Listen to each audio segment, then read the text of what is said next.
Bonsoir Jean-Rémy, le rêve de devenir propriétaire, c'est un rêve enterré pour de plus en plus de Français aujourd'hui. Oui, c'est ce qui ressort d'un récent sondage Ipsos qui montre que les locataires sont de plus en plus frileux. Un locataire sur deux pense qu'il ne deviendra jamais propriétaire de son logement. La raison, elle est très simple. Évidemment, le prix. Pour 83% des sondés, eh bien, le prix est un frein à l'achat immobilier. Évidemment, sur des régions comme Paris, par exemple, plus 20% sur l'année 2010. Ça devrait être même plus 6% sur l'année 2011. Évidemment, ça freine l'achat immobilier. Évidemment. Alors évidemment, les taux sont très bas, mais ça ne suffit plus aujourd'hui. Ça ne suffit plus. Historiquement, c'est vrai que les taux sont bas. Il y a aussi beaucoup d'aides. On pense encore récemment à la mise en place du PTZ+, le fameux prêt à taux zéro de l'État. Mais c'est vrai qu'à chaque hausse des taux, eh bien, le pouvoir de nombreux Français sont exclus. Leur pouvoir d'achat baisse. Les banques ne veulent plus les financer. On arrive un petit peu à chiffrer ça. À chaque fois qu'il y a 1% de taux d'intérêt en plus, c'est une baisse de 8% du pouvoir d'achat des ménages. Imaginez sur des grands appartements ou sur des biens à plusieurs centaines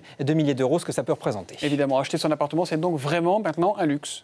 Oui, et d'autant qu'avec la hausse des prix, eh bien, le pouvoir d'achat au mètre carré a même chuté. En 12 ans, la surface que peuvent s'offrir les acheteurs a été réduite de moitié. Là aussi, on arrive à avoir finalement quelques chiffres. En 1999, si vous aviez tous les mois à rembourser 1 500 € et que vous aviez 20 000 € d'apport, en 1999, vous pouviez acheter 189 mètres carrés. En 2011, aujourd'hui, vous n'avez plus que 89 mètres carrés. Ce sont évidemment des moyennes au niveau français, mais ça reflète bien la réalité. C'est aussi pour ça que probablement beaucoup de familles renoncent à acheter, tout simplement parce qu'avec peu de mètres carrés, elles n'ont pas la place d'y rentrer. Et finalement, l'achat immobilier ne devient plus très intéressant. L'écho en bref.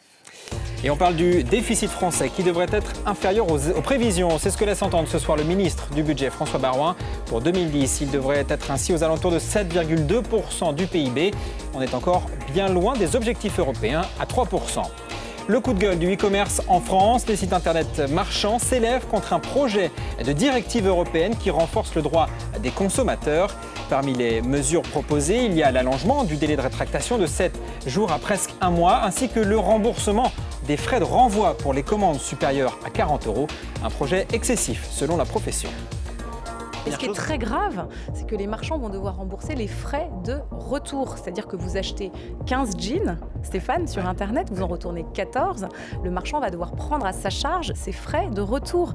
Et je peux vous dire que pour des petites structures, pour les PME, c'est une ligne additionnelle dans leur compte de résultats qu'ils ne pourront mais jamais absorber. Catherine Barba sur BFM Business. Face à la révolte dans les pays arabes et la crise nucléaire au Japon, Barack Obama dévoile un nouveau programme énergétique. Son objectif, réduire d'un tiers les importations de produits pétroliers d'ici à 10 ans. Deux pistes pour cela, trouver et produire plus de pétrole aux États-Unis, mais surtout miser sur des énergies alternatives plus propres.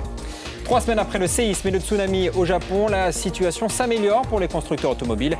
Toyota annonce une reprise de l'activité dans 2 de ses usines d'assemblage. Du côté de chez Nissan, le retour à la normale est prévu pour la mi-avril.